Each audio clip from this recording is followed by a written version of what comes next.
coming up next on the Wet Fly Swing podcast. Think about when you see those bullets hitting that ballistic gel and the amount of movement that it has in that energy transfer to stop it. That's what's happening to those animals with a bullet. Now, an arrow, what you're doing is you're trying to slice through and cut, and they die from blood loss, not from trauma. That was Adam Miller taking us into the differences between a bullet and an arrow. Bow Hunting 101, whitetail, and the world's worst bow hunter, today on The Swing. Welcome to the Wet Fly Swing Fly Fishing Show, where you discover tips, tricks, and tools from the leading names in fly fishing today.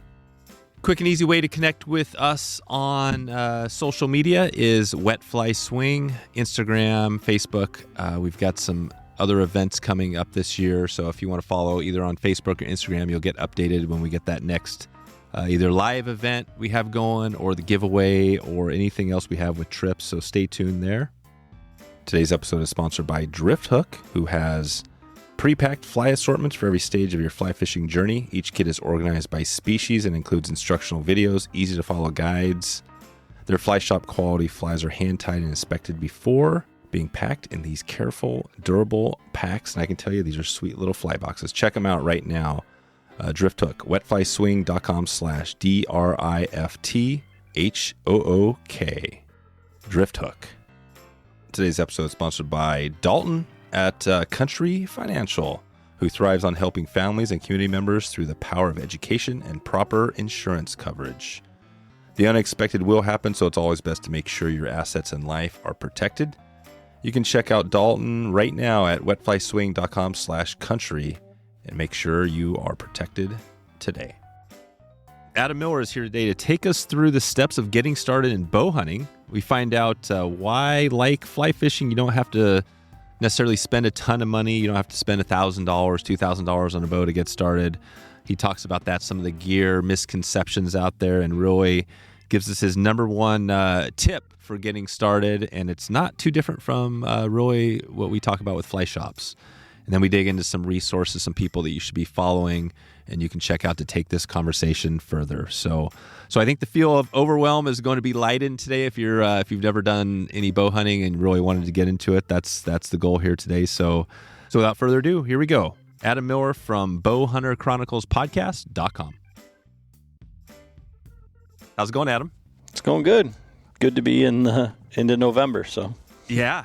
How are things looking out there? It's hunting season, right? That's the cool thing about this time of year. You've been out there a little bit? Oh yeah. I mean, I've probably sat 25 times this year or so. Actually, I got down out of the tree. I had another call at 9, and then I actually had all my podcasting stuff in the truck. Depending on how the day went or if I shot anything, I was just going to do it right from the vehicle. So nice. Yeah. So you got all your stuff. You're pretty much the podcast. If you're not hunting, the podcast, is that the thing you spend your time like on behind the computer on? Yeah. I have a full-time job and podcast. We've been podcasting since January of 2018 is when we launched our first episode. And we miss maybe, I think the first year we did like 32, 36 podcasts. But since then, we've maybe missed 1 or 2 weeks per year. Like 2 weeks ago, I was down in Ohio hunting, and we had no service. We had no anything. I would have published a podcast had I had internet service, but just didn't work. And hunting comes before podcasting. It isn't lip service. It's what we do, and that's kind of why we started the podcast. Is we were doing this anyways, talking, all we do is talk hunting, talk gear, hunt all the time. And, it's funny because like I bill myself as the world's worst bow hunter. So at that time there was no podcast out there about people not killing anything. So it was, cool. It was fun. And that's kind of how we've, kind of built everything around the learning aspect of it instead of I'm the expert and I'm up on my high horse. That's perfect. So basically, if people go back in your archives to the start, will they hear somebody who's a complete beginner and is are just struggling to get an animal, that sort of thing? Not necessarily. I mean, it's real disingenuous when you do talk to people who are brand new and they're like, oh, and through our Patreon and stuff like that, when we really interact with people, I feel like the first thing that always comes out is like, hey man, I'm going to give you a run for your money on the world's worst bow hunter. But like I say, I feel like it's really disarming, right? So it isn't like you have to listen to me because I know what I'm doing. I mean, at the end of the day, the animals get a say, and there's, for all the people that are on podcasts or on TV shows or talk, there's a dude in a flannel shirt and jeans at the hardware store that's killed more deer or bigger deer than everybody. And he just isn't out there talking to everybody about it. So, I think where you get your information, is really important in how they come across. And so that was the first thing that I wanted to do, was to not come across as like Mr. Know-it-all, I love that. Yeah. And if we could think of a title for this one, I was kind of thinking like something basic like Bowhunter for Beginners, but the world's worst bowhunter is a way better title. You know what I mean? Like people are going to resonate with that way more because it's just like, oh, okay. Yeah. It disarms them. They're like, okay, this person, at least, even if he's joking, right. It sounds good. Well, yeah. And that's the thing is like, I liken, I've said it on a bunch of podcasts, but so I think of deer hunting, and I've been told by other people, and I don't think this, but I can definitely see how it gets there, is hunting is a jealous man's sport. Like there's the must be nice or why me, how come he always gets to shoot a buck and all this stuff. And it ends up being like the time that you put into it. But I liken it to like bucks versus boats. Like you could spend, $50,000 on a nice fishing boat, or for your, listeners, maybe a drift boat, Yeah. And then somebody pulls up with $100,000 boat. And when you get into power boats, you could buy the biggest boat in the world, and then somebody pulls up next to you in a yacht. It's like, you have to kind of understand like where you're at, what your skill level is, and the time that you put in. And it's kind of like, some people have a lot of money, but they don't have a lot of time. Some people have a lot of time, but they don't have a lot of money. So you could put in all the time in the world and get on these deer and everything. But if you work a full-time job, have a family, all this stuff, like you have to understand that, sacrifices have to be made somewhere, right? Yeah. Yeah, you're right. No, it's a good take. And we just had Stealth Craft Boats, I think might be up near your neck of the woods. And he broke down, you know what I mean? Like that's a nice boat, right? They do all sorts of things up there. And yeah, boats aren't cheap these days. So it's, but that is a good take on the, I love that. Well, let's jump back really quick because I like to hear a little bit of your story on bow hunting. We're going to dig into like bow hunting for beginners, kind of like I said, but I want to hear, just like on your journey. Have you been doing this your whole life? How did you first get into bow hunting? Yeah, I mean, my dad bow hunted, but like just as a pastime, like just as something maybe to get in the woods an extra weekend or get out of the house. Yep. In the time before I started like seriously bow hunting, I can remember, a handful of deer that he killed with a bow, probably 4 deer in 18 years, Yep. And so, but I did get so when I was 5 years old, I got a compound bow in my Easter basket. Like a real bow, like a bow that you could kill something with. Well, I mean, not for a 5-year-old, but it wasn't a toy. Yeah, it didn't have the sharp. Didn't have, no broadheads or anything, but Gotcha. it wasn't a toy. It was like the next step up. And then, I shot that bow, for a while. I mean, and just to put things in perspective, like when I was 8, I got a BB gun. When I was 10 for Christmas, we got 12 gauge shotgun. So like that's it. You had to be 12 to small game hunt or bow hunt in Michigan. Oh, okay. And so that's, for my 12th birthday, I got a real compound bow, and my birthday's in July. October 1st is the opener. And so shot that bow all summer, and it was, pie plate accuracy. That was good enough. If you could hit a paper plate at 20 yards and, sometimes hit the center of it, like that was good enough at that time. And we're talking, mid 90s, and went hunting. And, Michigan deer hunting culture is, it was for the longest time, the rifle hunting, the deer camp, the Orange Army, all of that stuff, and very rich hunting tradition. And my family has a hunting camp up. It's 8 hours. It's an 8-hour drive from where I live, but in Michigan's Upper Peninsula. And so we got 240 acres up there. And so, that was everybody's week off was for rifle season. So bow hunting was definitely on the back burner. But the first opportunity I got to bow hunt, I went out, and, Michigan at that time was, the culture was, at least for 90% of the people, was get a bag of carrots. You go out there, you throw the bag of carrots out, and the deer come in and you shoot them. That's right. In my case, shoot at them. So that my first deer hunt, I had deer came in right to the bait pile, and they were 15 yards away. Amazing. And I was like, God, they're too far away. Oh, wow. Was that legal, the carrot thing? Oh, yeah. Yeah. Oh, wow. So can you still do that? Do people still do that? Not in lower Michigan. Up in the Upper Peninsula, you can. And so in different states, you'll see the corn feeders, you'll see all that stuff. And we've definitely gotten away from that in our hunting.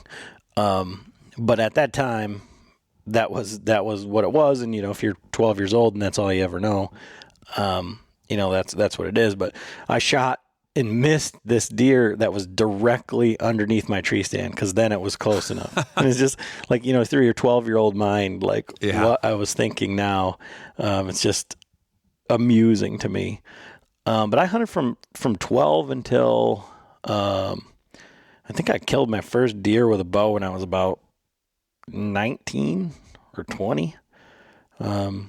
Saw lots of deer, missed lots of deer, had all sorts of encounters. But what really changed is I met my wife, started dating my wife when I was 18, and I told her dad that I had bow hunted. And I walked into their room, and they have a 2-stall garage, and one of the stalls is made into a family room.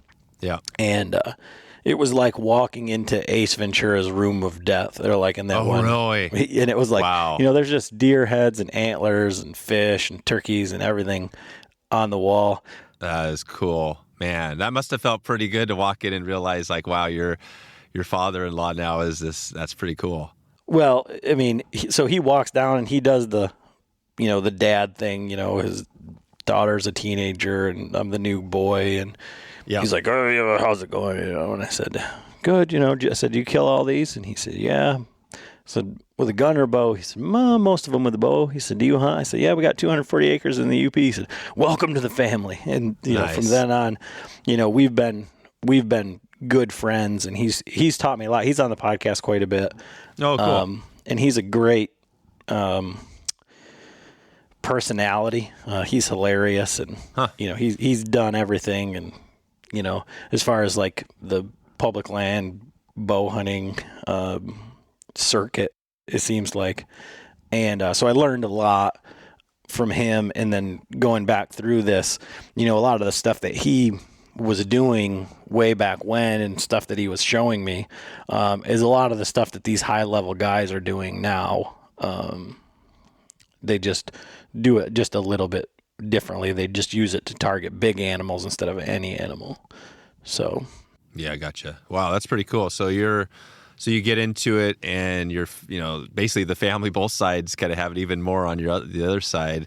Well, when does it become for you, the addiction? It's, you know what I mean? It sounds like you've been in that for a while. Was that it? Was that the turning point when you started hunting with your father-in-law? Kind of. So I was also when I was 18, as soon as I graduated high school, I joined the Marine Reserves. And so, you shoot open at that time, because this is long ago, right? With open sights on a rifle, and you're shooting 500 meters and you're hitting targets 250 meters standing or whatever. So when I go out with a high-powered rifle with a scope and I'm shooting does at 15 yards or 20 yards or something, and we never buck hunted. It was like, somebody would always get a buck, but we weren't targeting bucks specifically. We were just hunting deer before, like, my father-in-law, right? And so it was just too easy. And I don't want to like say that in like an arrogant way, but if we were in at that time before like some of the diseases and wolves and stuff like that, right. where our property is in the UP, it was the highest deer density in the state of Michigan. So it wasn't a big deal to go out and see deer, and they gave away doe permits like it was, you could buy one a day until they were gone. Oh, so wow. You went out there and you shot your deer, and that's a real big like sticking point here in Michigan. Like, we're a 2-buck state, and we're getting up on gun season, and there's different hunters. There's trophy hunters, there's guys that hunt for food and meat, and then there's like this faction of hunters, and I think you'd probably be hard pressed to find someone in Michigan who didn't think that there was guys out there that they just wanted to go out there and shoot their buck and have a successful season, which to an extent, there's nothing wrong with that, but they go out there and they shoot the first thing that has antlers, and then they drink beer and have a deer camp, right? Oh, right. And so like it wasn't a really big deal to just go out and just see a deer. You had a tag where you could shoot anything and shoot one at 100 yards, 50 yards, 10 yards, So the addiction came from like getting them that close, and then like the difficulty. So like you can have everything go 100% perfectly and still screw it up with a bow. Like they're that close. And so I think any deer that you kill with a bow is a trophy. It's so much more fulfilling to me. And I mean, there's nothing better than, when you shoot a good deer and then they just walk over and you get to watch them drop, or you get to see them die, like when they don't even like know what happened. Like, that's what's addicting, I think. Right. And you're right there. And that's the cool thing I always think about. You're so, like you said, as that young kid, you're so close to the animals. I've been close to some elk a few times, herds, and you're just, man, when you're that close and you can just see them, right? Like you feel them and everything, you know what I mean? And then and then you have an opportunity to take the animal. That's quite an experience. Different from, some of the times we're out here hunting with a rifle, you're shooting long shots, right? You never even really, you see the animal, but it's so far away, you're not really feeling it as much. I mean, you always appreciate, obviously, what you do.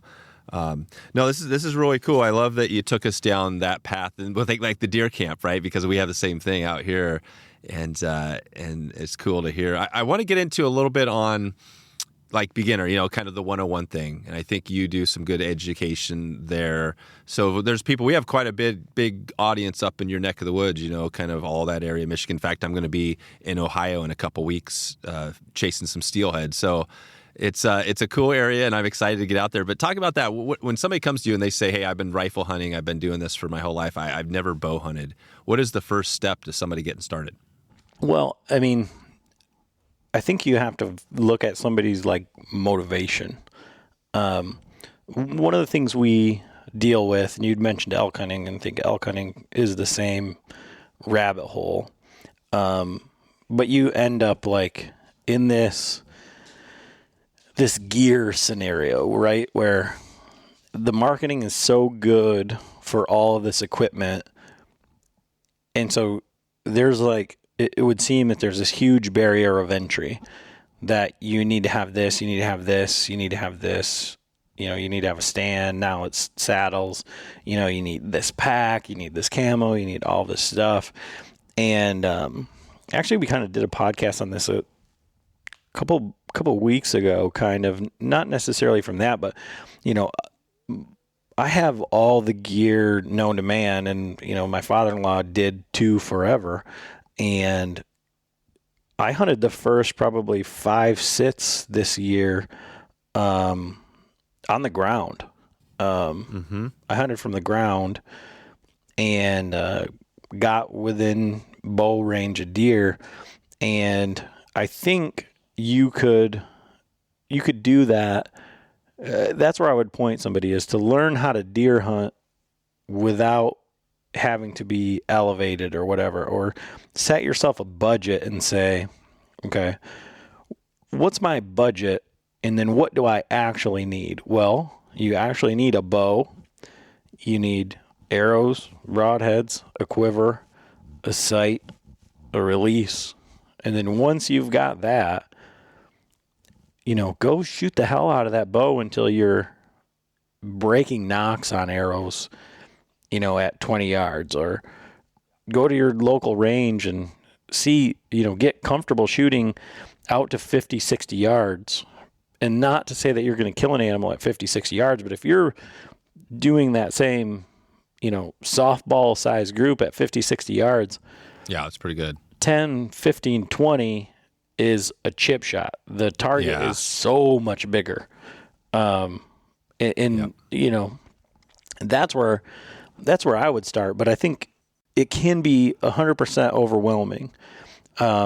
So one of the things that you need to do, and I would say is probably the most important, is to go to your local bow shop or your local archery range or something and kind of find a mentor, find someone who will say, oh, I've got some of this old gear that you can just have, or I've got some of this stuff. Like, oh, don't buy one of those. I've got one of these. And someone who wants to really take you out there and help you and show you what you actually need versus what marketing says that you do.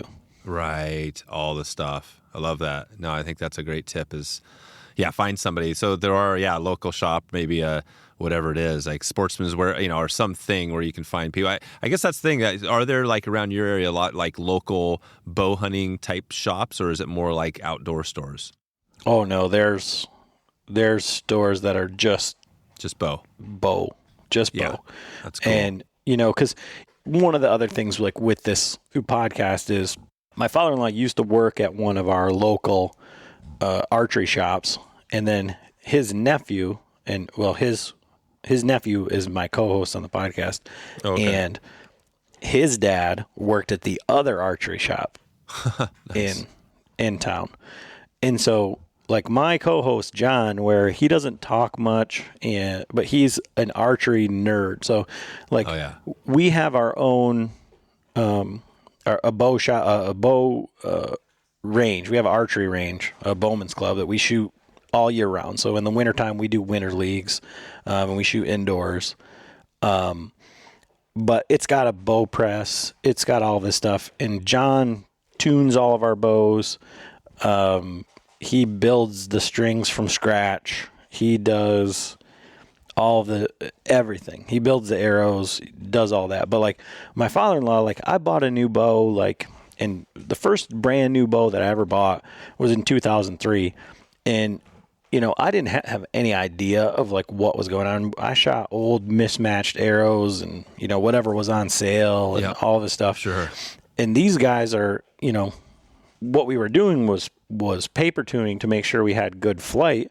But at the time, I didn't know what that was. I wasn't familiar with any of that stuff. But we took newspaper and put a target behind it and shot it through the doorway going out of the garage. And we looked at where the how the tears were through the paper and all that stuff. So at a good bow shop, that's what they'll do. When you buy a new bow, you don't just pick one up off the shelf and then, take it home and figure it out.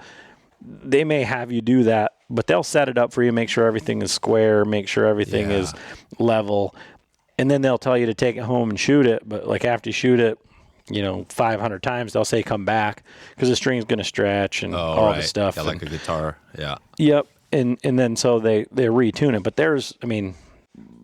rather than just going to buying one off the shelf or whatever, that's how a bow shop is a specialty. That's huge. I love that. Yeah. That's huge. And that's just like the fly shops, right? And the same thing is that there's these local, and it's the backbone really of the fly fishing, industry, is that you got these cool local places. And everybody knows that if you want to, if you're going to a new place, find out your local fly shop, talk to them. So that's a great tip. And I just kind of search as well. There's all sorts of archery shooting, ranges and all sorts of stuff around where I am. So I would imagine anywhere you're in, any place where there's hunting, you're going to find those. So that's the first step. And so you've got the bow, getting the right bow, and everything involved there. Then there's also the hunting, right? I mean, which is another piece of it. What is that? Let's say, so you're in there, you've worked on your bow, you've worked on your, you could hit that pie plate, and now you're ready to go out. What's the next step to actually getting out in the field? And how does that differ from, say, rifle hunting? Well, for me, and here in Michigan, I would say safety, because you don't have 600,000 guys with guns. I mean, I think that's what the Michigan number of rifle tags is. 600,000? Yeah. I don't think we're the most pressured state anymore, because states like New Jersey and Rhode Island, because they don't have as many acres, they don't, but they have a high population. Right. So the density is pretty high. But Michigan and PA are some of the most pressured whitetail states. And so when you go out and you're going to go on public land somewhere, it gets light and there's orange literally every direction that you look, and bullets are flying and all this stuff.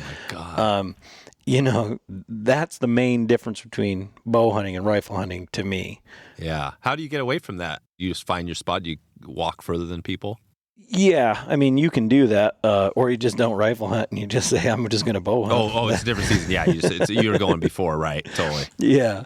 So that's, in one of the things about archery season, and I don't know if it's everywhere, but I think generally speaking it is that's a longer season. So you have more time to spend in the woods, more time to kind of figure it out. That's right. More time to make mistakes, right? Today's episode is sponsored by Range Meal Bars, made by a small team of passionate outdoor enthusiasts. The Range team only uses the highest quality gluten-free ingredients, and they know they want to fuel your body with the right stuff. We did a recent episode where we talked about backpacking and packing your pack and getting ready for might be a hike into a high mountain lake. And we talked about the power of food and getting the right food in your pack and how important that is to shaving off weight. And this bar packs a punch with 700 calories. This is a super dense bar, tastes good, and it's exactly what we were talking about in that episode. So you can pretty much throw one bar in there if you had to. To be honest, this thing would probably make you through a couple of meals. I eat these things whenever I need to, and usually one chunk of this, one bite, will keep me going for quite a while. So it's quite a bit different now that I've been snacking on these for a while, definitely than pretty much all the other meal bars because of the caloric intake. And this is important when you're out there for safety or on the water, or just staying from that, keeping that stomach from growling.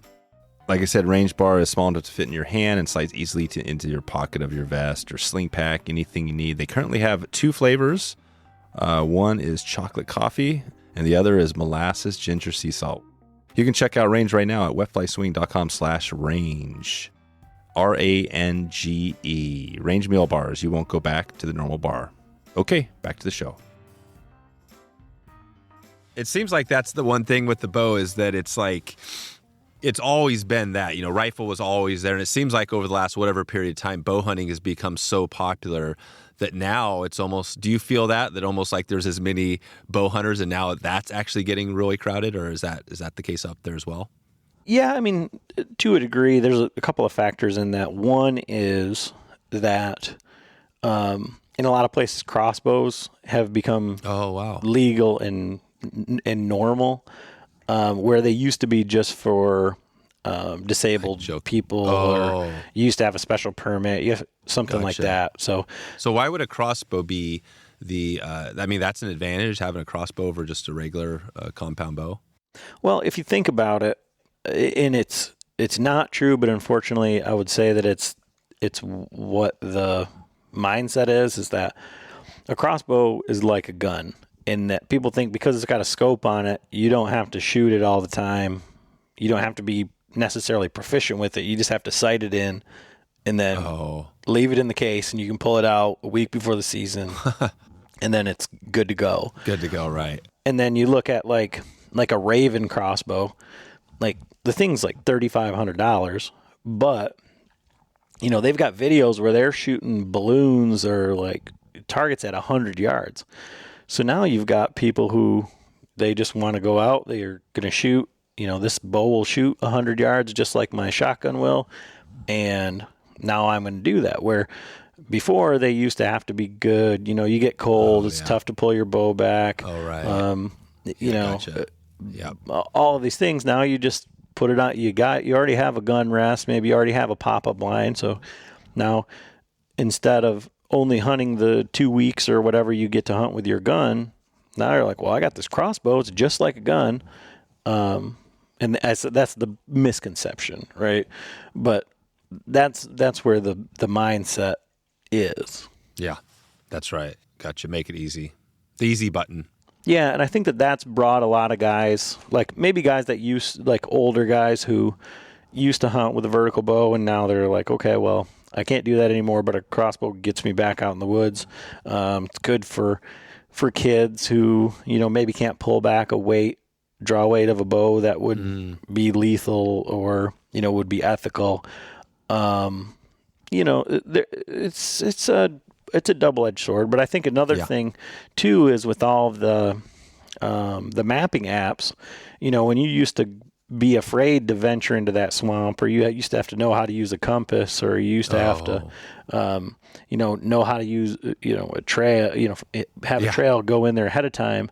Like now it's nothing for us to go in and you look at something like I was just down when I was in Ohio, we went down there and scouted in late February, early March, but like we went to other spots where we'd never seen, but you look at it on your phone, and you're like, okay, well, I'm going to go down there, and you go down there and wander around, and then you're like, okay, well, that's the way we got to go back, Yeah. So to go into a spot blind where it used to be maybe a bit more, you'd have more trepidation, you'd be more cautious about doing it. You might have been scared of getting lost or scared of the dark or whatever. Now it's not like that. So I think that now it's opened up a lot more property, a lot more areas. So you have to, there's a lot more hunters hunting good spots. And then, with podcasts and all the information, the hunting public, Dan Infalt, like all these guys on YouTube, are doing a great job at educating people on kind of like how to get on these deer. And I'm not saying like these people, I fall into that category too. I've learned so much just by doing the podcast, and it's you're the sum of the 5 people you spend the most time around. Well, you can't talk every week for hours on end to high level deer hunters and not pick up and apply that, right? Yeah. So yeah, exactly. Yeah, you got it.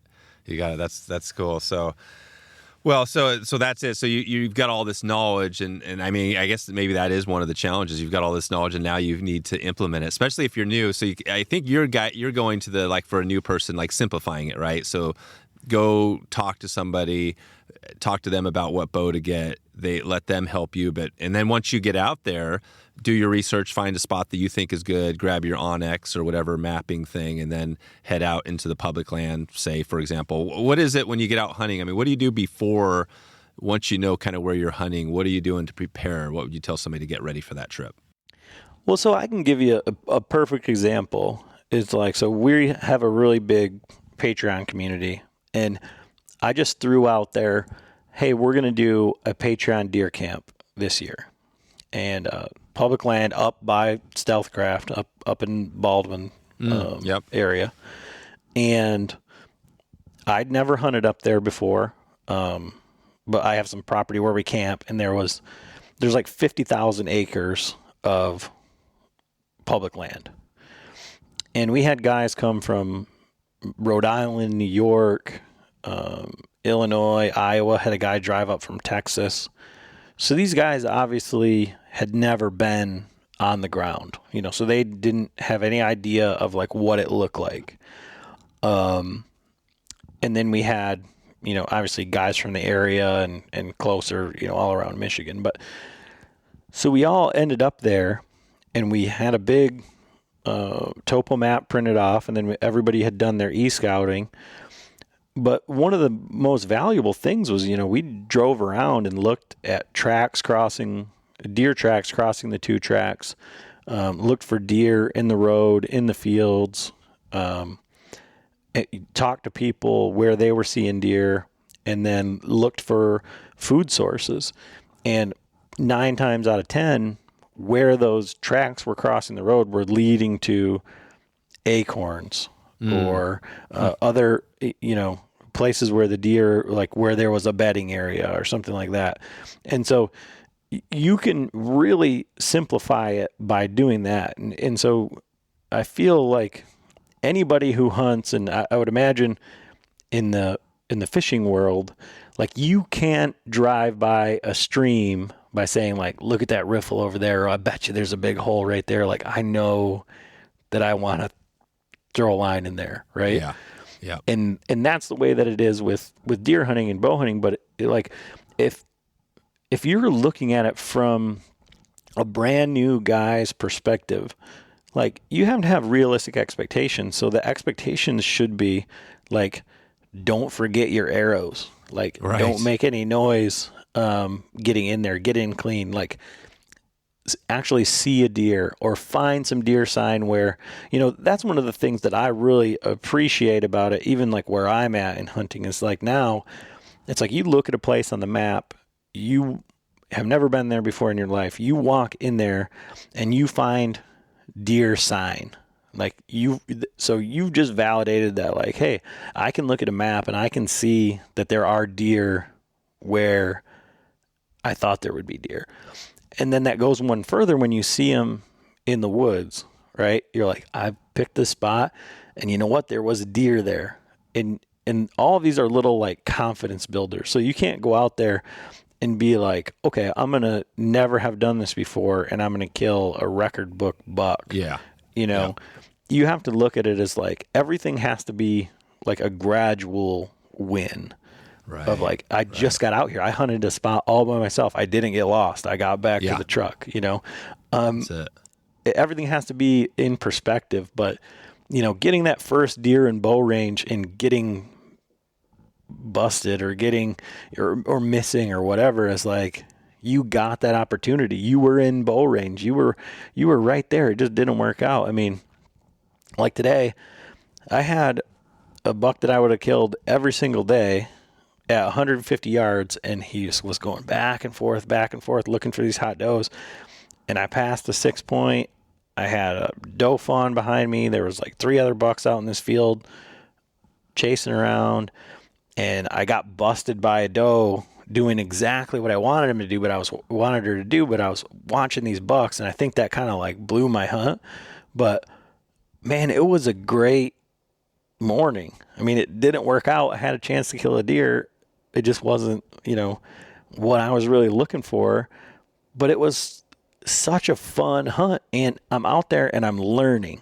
I'm watching these deer. I'm interacting with these deer, and I'm using that for my next hunt, my next encounter.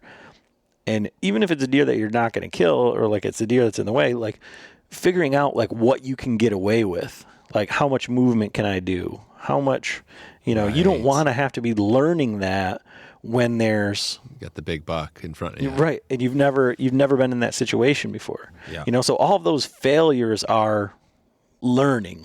Yeah.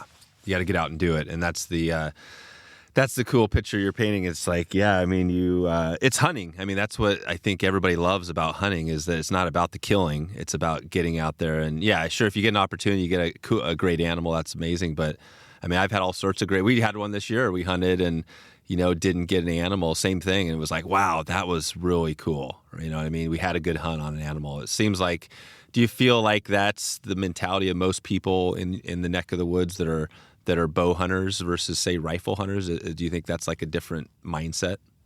I think bow hunting is like a completely different mindset. And like, you have to understand, like at this point right now, like where we're at, like I kind of only surround myself with people that just bow hunt or that are like serious about it. Like you can be a serious bow hunter and then rifle hunt also. You can be a serious hunter, but I feel like guys that are really good at hunting, like either they're waiting for a really large buck or they'll be tagged out before rifle season comes along.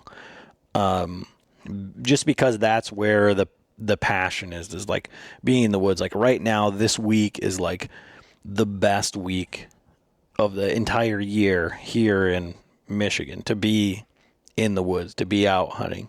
And this is where the bucks are making the mistakes. And this is where like you see the like TV type stuff where, you know, like I said, I saw 3 or 4 different bucks chasing around does out in this field, you know, grunting and putting on a show.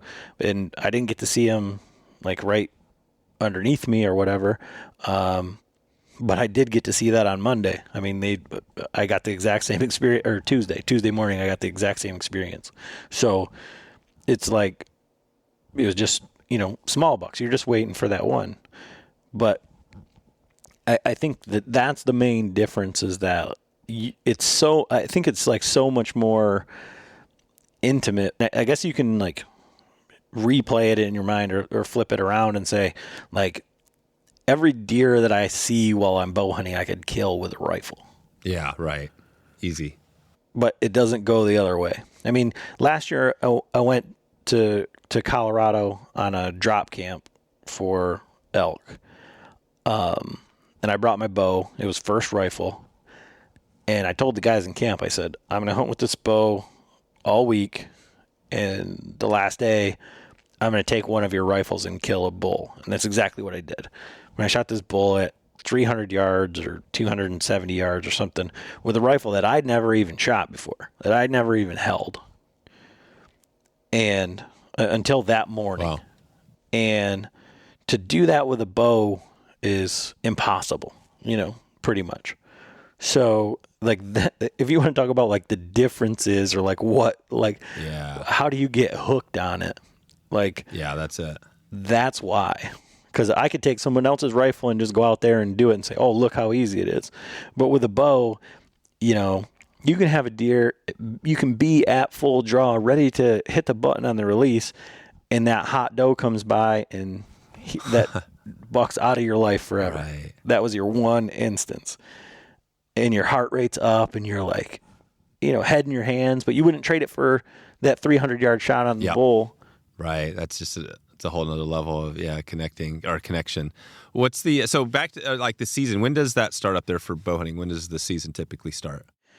In Michigan, it's October 1st, and then it goes to November 14th is when, November 15th is when our rifle season starts. Okay. That goes until December 1st, and then bow opens up with some mixed in muzzleloader, but you can hunt with either. If it's muzzleloader season, but bow then goes from December 1st until January 1st. So I see. You know, you get a ton. You basically get you get rifle. Another month. So you get but you basically get 2 months to bow hunt. Yeah, you get a ton. And you're saying it's better like right now versus say early October. So it's a double-edged sword. Like if you know what you're doing or you're putting in the work, the deer early season are on their summer pattern. So there's going to be groups of bucks together. They're going to be going from bed to food and food to bed. They're going to be pretty lackadaisical. They don't have any pressure. Their testosterone's not up, so they're not fighting each other. They're not looking for does. They're not chasing. But right now the does are in heat, and all these bucks are just trying to breed these does. So anything can happen at any point. Oh, right. Any hour of the day right now. That's crazy. That's the difference is, early on you've got the animals just kind of cruising, just like whatever, frolicking. And now you got bucks that are, they're trying to mate. They're fired up. They're all jacked up. And and so it seems like that one would be the one that would be a lot more, engaging and kind of crazy. That's the hunt that would be fun is like right now when they're all jacked up. Well, so if you're familiar with elk hunting, right? So like early elk is like you're just looking for elk that are like watering or down in there feeding, but like once they start bugling and they start answering the calls and they start fighting, that's when it gets exciting. That's when they get quote unquote easier to kill, right? So that's kind of where we're at right now with the whitetail hunting. With the whitetail. And when does typically with the rut, when does that typically start? So usually around Halloween is when it starts to pick up, but like the first weekend, like the first full week in November, is good. Like they say that peak rut is usually in Michigan around the opener of our gun season, which is at November 15th. But I would say my experience has been like around the 8th, 10th, right in there. Yeah, 8th, 10th. Okay, so that's it. And yeah, I think, today I just wanted to kind of do a primer, to kind of get people thinking, really, there is a lot. I mean, I think I like the way you're talking, though. You can simplify it. You don't have to buy everything. Kind of similar to fly fishing, right? People tend to look at fly fishing and like, oh my God, all this stuff, right? But it's really not that. I mean, you can go get a rod pretty, cheaply and just get out there and start fishing, right? And bow hunting is the same. I mean, you got to practice you're shooting a bow. You can't just go out there and do it. So that's a big thing people can get started on right now. And then the hunting is another piece of it, right? But you can, it's all probably, I mean, if somebody's brand new, never done this before, what could they expect? How far, I guess one season, get out there and start going for it. You never know what you're going to see. It's hunting, right? But until they get to a point where they're at the next level, how long does that take? How long did it take you to feel like you were kind of more expert level versus, novice? Well, I'm not expert level at all. Yeah, right. You're not there yet. You're still what was the title again? The title of the world's show? worst bow hunter. Yeah. Exactly. But no, I think the thing is like to manage your expectations of like to shoot the first thing that walks by. I mean, get that experience. If you've never had to blood trail an animal, if you've never had to, if you've never had to gut an animal, if you've never had to, drag one out of the woods, all of these things are invaluable experiences.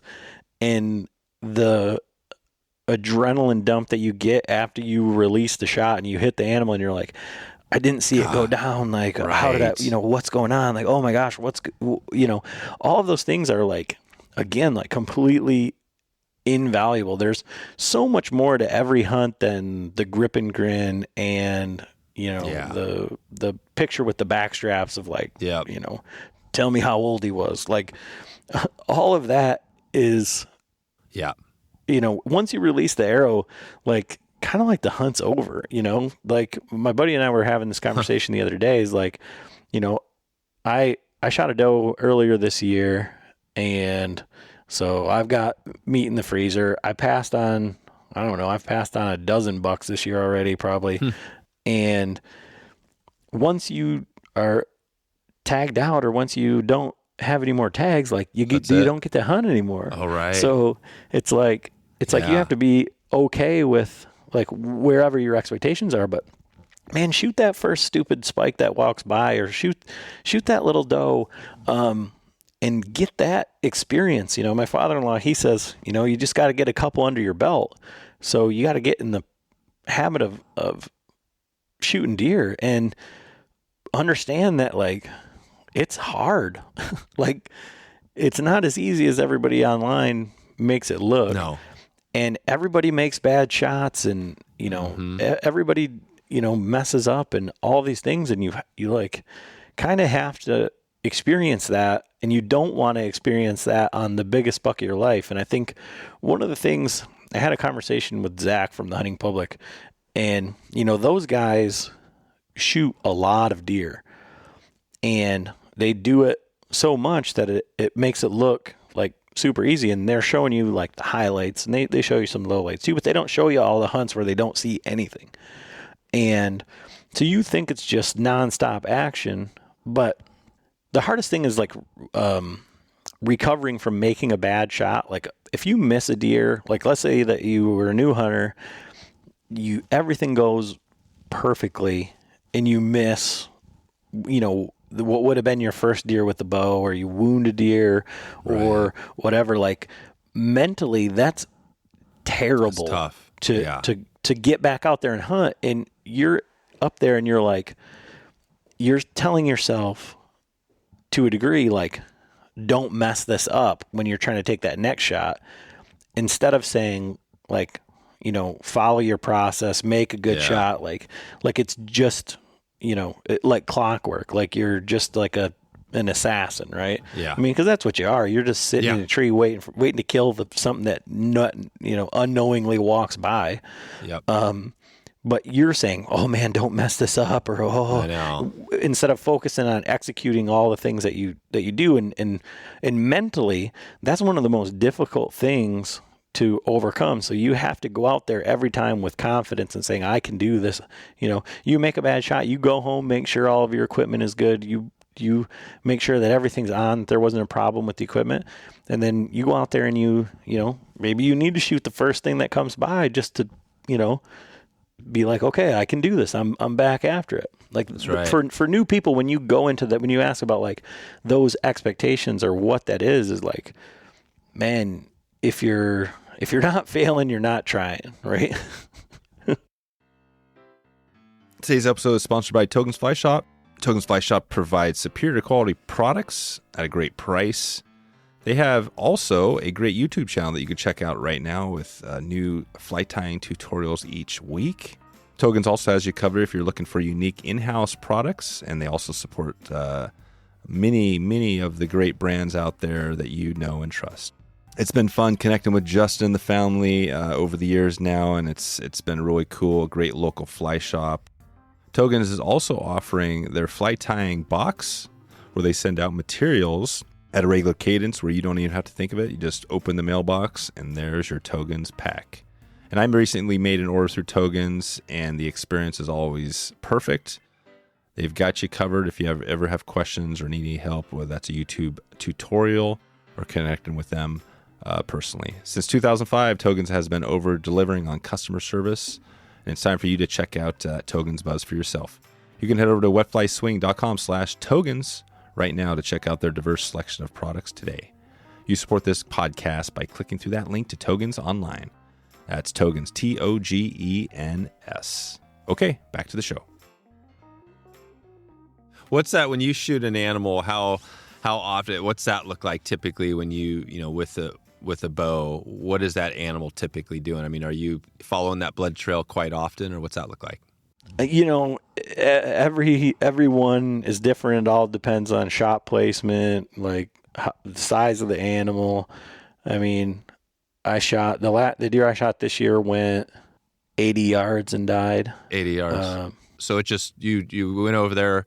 You just follow the blood trail and you go around, and right there it's just laying there, and that's typically in a perfect world. That's how it works. Yeah, I mean, if you think about all the deer that you've seen that are running around on 3 legs, or that have been hit by a car, or when they, you see these videos of these bucks that are just like savagely fighting each other, and they only have one eye and half of their antlers broke off.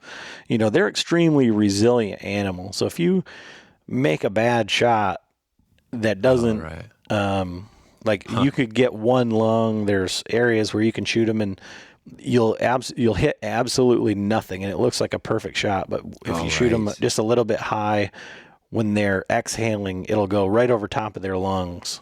And it's essentially just like a flesh wound. Crazy. So it's really difficult to say, like, this is what happens. But, like, if you make a double lung shot or a heart shot or something like that, I mean, these deer are going, 100 yards or so. Yeah. And then they're dead. This may be kind of a stupid question, but, like the rifle, right? You shoot an animal with a bullet, and, same thing. Obviously you could miss, or not hit the right spot, but like, why the bow? Why is the bow not, it doesn't have, I guess that's not the impact, right? It doesn't have the drop. Why does it not drop like you will drop an animal sometimes with a rifle? So it's the amount of energy being transferred. I mean, yeah, that's it. When you look at like foot-pounds of energy, but then you look at like that wound channel and that shock that happens when that bullet essentially stops, that's why. Oh, right. Yeah. They make the bullets the way they do so that they mushroom out and create that giant wound channel. But what that does is that's transferring that energy. I mean, that energy that bullet's traveling, 2,000. A couple thousand feet a second. Yeah. And it's basically has to transfer that energy backwards into that to deform that bullet, and that sudden stop is like being hit by a car, right? But then it's creating this giant wound channel where it's messing up all of the tissue and disrupting, and basically giving a concussion to every single vital organ in that range. Think about when you see those bullets hitting that ballistic gel and the amount of movement that it has in that energy transfer to stop it. That's what's happening to those animals with a bullet. Now, an arrow, what you're doing is you're trying to slice through and cut, and they die from blood loss, not from trauma. Right. That's it. Yeah, that's exactly it. So that's why typically, the animal drops. Hopefully you get a good shot. It drops in 80 yards or whatever. But sometimes, what percentage, again, it comes to skill, but you do get a chunk of animals out there that, keep going and maybe live on, right? Do you find that if an animal is shot, you probably don't know those numbers, but do you see that a lot where you think those animals are surviving once they get shot? Yeah, I mean, so I shot one bad last year, and just the angle, this deer was like going up this hill, and I didn't take that into account, so I kind of like shot underneath everything that I needed to. Brought in a tracking dog. We tracked the deer for, like 3/4 of a mile or so, and then the dog just lost it at that point. Well, I saw that buck on my camera like 2 months later, still alive. So that, you hate to wound these animals, but like I said, they're extremely resilient. And then I'm fairly certain that I've seen that deer this year as well, just based on the rack and what he would look like this year, the area that he was in. So, that certainly happens, but like, there's if you Google his name, he'll show up, but John Eberhart is this Michigan hunter. He is a scent guy. He's a saddle hunter. Is that Rehart? Eberhart. Gotcha. Yep. He loves to talk about himself, but so he's written a whole bunch of books on bow hunting, and I've met John a whole bunch of times. He's a great guy, but he's killed like, I don't know, we'll just say that it's like 40 bucks in Michigan over 100 inches. That's a Michigan record book buck. And like, I think there was only like 4 or 5 of them that didn't have some other sort of wound or projectile in it. No kidding. So, Jesus. So that just tells you, like, again, like how resilient these deer are. And like any deer processor you go to has a whole wall of bones full of broadheads and things that they've found in them. Yeah. So like I said, it's unfortunate, but and that kind of comes back to that practice, that proficiency, that knowing your equipment. And, the other side of that is the crossbows, thinking that they're guns and they're going to shoot them out to 100 yards because the commercial says they can and stuff like that. But, it is what it is. I mean, you've probably caught fish that had hooks in them or hooks in their back or all sorts of things. So it's unfortunate part of the game, and we have to do everything as hunters to do our due diligence to make sure that when we shoot these deer or these animals, whatever they are, that we're trying to kill them in the most efficient manner. Yeah, that's right. Yeah, I think that's the key point is that, you don't take a bad shot if you could help it. And we've done a few hunting episodes where that's been some of the feedback, right? Is like, hey, you don't have to take that shot. If it's not right, and like you said, you got to keep hunting. So it's better to, better maybe wait instead of taking a bad shot and then you lose the animal. But this is cool. Well, I want to touch just quickly on like resources just for people, because we've kind of hit the surface of, bow hunting really today and just talked a little bit generally, but your podcast is one good resource. So talk about that a little bit. What do you have there? Like if somebody hasn't listened to it before, describe the kind of the podcast and what people could expect if they go listen to some of your back catalog. Yeah. So, I mean, we're just regular guys with a passion for archery and bow hunting. But we're always trying to improve.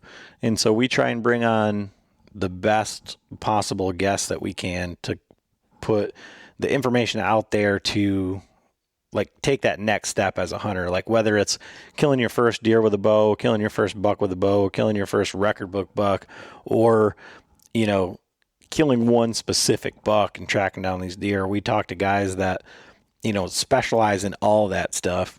But also like from the archery side, like about equipment, bow tuning, like how to be proficient, like kind of what to do, what not to do. And all of that mixed in with our own antics and hijinks. You know, one of the things when you start a podcast, and especially like if you're the world's worst bow hunter and nobody knows who you are, is you have to impart yourself in there and be personable and be relatable. And like, we love to interact with the listeners and have people answer questions specifically, or have a guest on and say, hey, we're going to have this guest on. Like, what questions do you have? And kind of go from that perspective. But again, it's trying to address the question from the ground up, whether you're brand new to hunting and you don't know what a deer track looks like, to you've got a whole basement full of giant deer on every wall, every surface. We try and make it so that everybody can get something out of the episode. Gotcha. So so you can go back right now. So if it's somebody new, what would you recommend? They go back and start at the beginning and just pick out some episodes, or do you have a couple that you'd recommend for just kind of digging more into the intro to it? Oh, I don't know. I mean, that's a hard thing to say, because think about like your first episode, it probably sounded terrible and you cringe like listening to it. So, well, I get the same questions. Sometimes I'll get the beginner fly fisherman on and I'll same thing. It is a tough one to answer because you're like, well, you got a lot. I try to do episodes, I think you do too, occasionally, where it's like, okay, we're going to do an intro episode just so I can have some of those and I can direct people. But yeah, it is a hard question to answer. Yeah, I would say any podcast that has Zach from the Hunting Public, Jake Bush, Dan Infalt is good, but like, so when you get into some of these guys, like they don't understand a question about what does a deer track look like. You know, they don't. Actually, I would say Jason Samkowiak is probably some of the best whitetail content out there. We've done a couple episodes with him, but he's a longbow hunter, and for longbow guys, they take it, or traditional bow hunters in general, you know, instead of killing a deer at 20 to 40 yards, they're like 5 to 20 yards. So they have to get deer that much closer. So they have to be that much more specific in where they set up and how they set up. And the information that Jason has is incredible. So I would nice. Take a look at that one. Okay, perfect. Yeah, we'll put some links out to those resources in the show notes. And so is it whitetail out there? I'm not even like, what the deer species is that the focus for everybody out in your neck of the woods? Yeah, I mean, so we do a lot of turkey hunting as well, and we've been out elk hunting. I think John and I have both went out like 3 times. I think my father-in-law has been out 4 times for elk. Where do you go for elk? Like, where do you have to go for elk the closest? Well, so the first year we went to Idaho, and then been to Colorado the last couple times. John was in Montana. Okay. So that's it. Yeah. Yeah, Michigan has an elk population. Oh, it does. That's what I was thinking. Yeah, you don't find too many elk on the other side of the Rockies or whatever.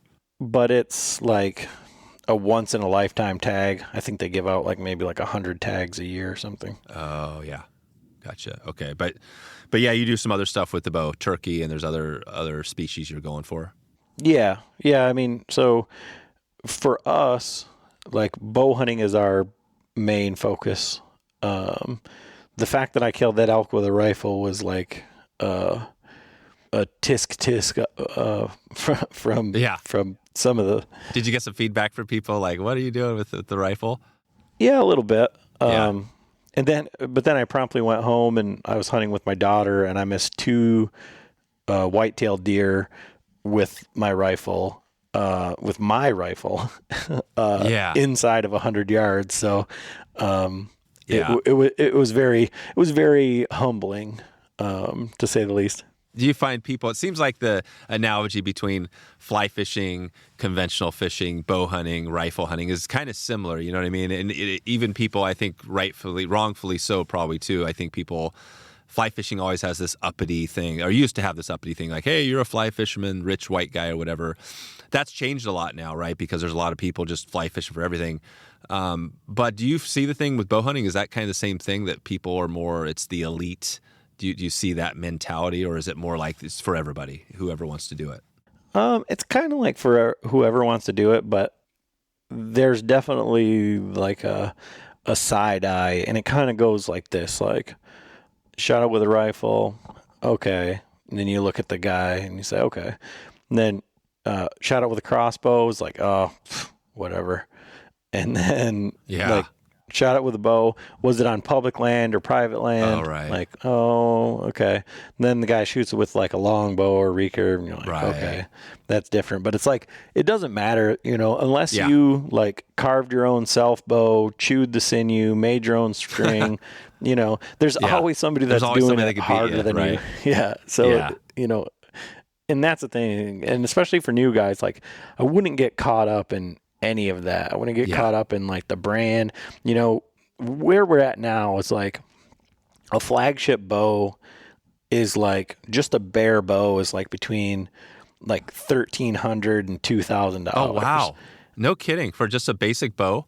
No, for like a flagship. Oh, nice. Yeah, nice. For just a bow, like the highest end bow. And guys are buying the new one every single year, thinking that they need a new bow because of new technology, because of marketing, because social media. But like, guys are still killing deer with bows from the 90s, and they're still killing them with recurves and long bows and mismatched arrows. And there's a guy in a holler somewhere in West Virginia killing bigger bucks than I've ever seen with a bow from a garage sale. So like, don't get caught up in like all of that stuff. And there's this big thing where we're all hunters, we need to all band together, and there's a lot of hunter infighting from just that, like, oh, it's a crossbow guy, oh, it's a rifle, oh, muzzleloader. It's like, go out, find someone who you can hunt with and have fun. Exactly. Enjoy, laugh at your mistakes, have fun, enjoy the time spent outdoors, and kill what makes you happy. I totally agree. Yeah, I think it's the same thing with fishing, is like, forget about, it's just go have fun, get outdoors and have a good time, that's mainly what it's about. So cool, Adam. Well, this has been fun. I think we'll kind of leave it there for now, and I'll direct everybody out to the Bowhunter Chronicles podcast, and then we can dig into it. And how many, like, you guys do? How many episodes do you have there, and what's your frequency? Are you coming out with just like one a week, or what are you doing over there? Yeah, we're weekly. I think the next one that I'll put out, it's going to be like 260 something, 270 something, something like that. Do one a week, and they're pretty. A lot of the ones you do are a lot. Do you have like a set? It seems like you're not just sticking to like an hour. I mean, sometimes you have some longer episodes. What's that look like? Do you just kind of let the conversation flow? Well, when we first started, we used to say like, okay, 45 minutes to an hour. But when we first started, we weren't very good at it, so it wasn't. It was like a lot of first date type conversation and a lot of awkward like back and forth. And then it seemed like just about the time the conversation got good, we'd be like, oh, well, it's an hour and we're going to wrap this up. Yeah. So like now we just kind of let them flow and shoot for around an hour. But it always seems like when we're getting ready to wrap up or whatever, then we start onto a new rabbit hole. And that's right. That's the same thing right now. So like this, I have the same thing, is that sometimes my episodes go, up to 2 hours. And it's the same thing because, I would love to chat with you for another hour or two, but, you kind of have to respect the time and all that. But I did have one question I did want to touch base on the podcast equipment just before we get out of here. So I always try to love helping people get into the podcasting space. What is your tech there? How do you do? I mean, right now we're doing a unique way of recording this because we're both podcasters, but what's your typical when you have a remote guest? How do you do it? So most of the time I do Zoom, just because I like to repurpose some of the content for video. And I also do a webinar series, so I have all the stuff set up, so it's super easy. But I have the Audio-Technica BPHS headsets. Okay. And then I've used all sorts of different recorders and everything, but honestly, the Zoom PodTrack P4 is like the absolute best value in podcasting, bar none. And like I said, I was going to do this in my car. We go to shows, we travel around. I recorded an episode down in Ohio when we were hunting down there. You can do on the phone like we are now. It seamlessly goes into your computer to set it up as an audio interface for Zoom. I can do it. It's got 4 ports on there for 4 of these headsets, which we have, and we just go set it up and run. It runs off batteries. You can use external power, and if you're a podcaster, audio nerd, it takes care of all the mix minus, so you don't have to figure out how to route the cords. Like I had a Zoom H6, which is nice, an incredible piece of equipment. Yeah, a nice piece, but it's not as user friendly. Now this PodTrack P4 seems like a toy compared to the H6, but this thing for the $200 or whatever it costs is invaluable.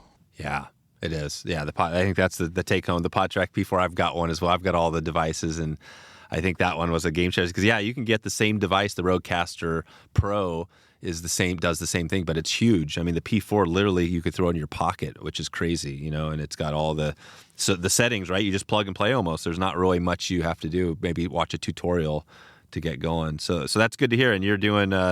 And we're going to be taking that down to Ohio too on the trip. And I haven't used I think the headset. That's a good little tip. You got these headsets. And do those plug into the XLR? It's just a normal plug-in, Yep. or how? Yeah.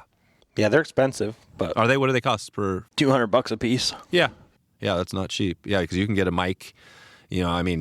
For sure, a nice microphone. You can spend $200-$300, even more. But you can get a really nice microphone for under $100 too. You know what I mean?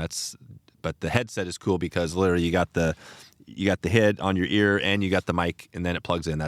If you're on the road, that's a really nice thing to have instead of setting up a mic in front of somebody. Well, and that's the thing is you got to understand, my father-in-law just turned 70.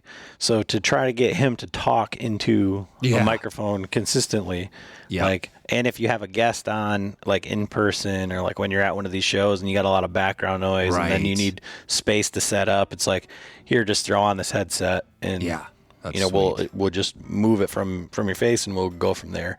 And then they can talk with their hands, they can pound on the table, they can do whatever they want to, and you don't got to worry about any of that. Perfect. I think I've got another. I might have a $800 investment coming up here, because that would be a good thing if we do more of these road shows. You know what I mean? Just making it easy. Cool. All right, Adam. Well, hey, thanks again for all the time today. I'll send everybody out, like we said, Bowhunter Chronicles Podcast, and definitely, I love the kind of the intro here. I'll have to decide on what the title is going to be to this one, but I think I have it already. So thanks for all your time today. Yeah, not a problem, man. Anytime. So there we go. wetflyswing.com/389. 389.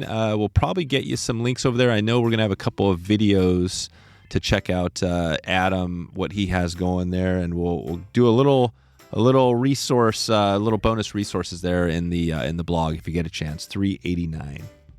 So I'm not quite sure where we're heading next. We're mixing it up this week with bow hunting. Next week, I think we're probably going to be back into some fishing.